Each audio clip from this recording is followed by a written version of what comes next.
You have many strong responses after your opponent plays e4. This response has existed for centuries. I like that it battles for the center and starts aggressive, attacking early, earning a pawn, and taking control of the center. A logical capture. Their best option was to develop a piece while also winning a tempo on a queen. You trade off equal material. Their recapture simultaneously brings the knight into play. You are bringing your knight into play, eyeing the central squares. This move pins your knight to your king, restricting its movement. You develop a bishop, which means you move it from its starting position. Their better move was you recaptured. This move prepares for their bishop to join the action. This lets your bishop step into the game. Their knight comes into play, attacking the center. Your fianchettoed bishop puts strong pressure on the diagonal. Their best option was to castle kingside. You had a chance to play something better. They castled kingside, placing their king. Castling on opposite sides can lead to an...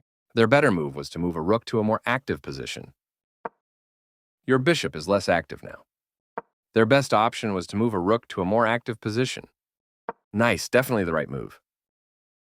This move connects their rooks, giving them a stronger position. You're kicking their knight out of a useful square.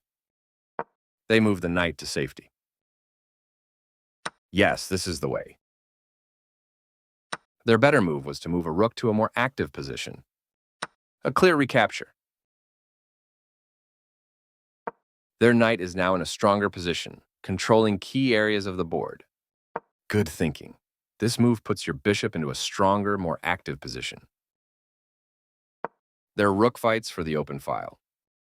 Your rook is no longer hanging and is now defended. This is a fair trade. You recapture the piece. Your opponent's rook challenges yours for control of the open file. You no longer have a clear win, but your position remains superior. You had the upper hand, and now your position is winning. That was a fair trade. A clear recapture. That pawn chain will help strengthen your pawn structure. They've improved the positioning of their knight. This activates your king in the endgame. Their knight is now on a more active square.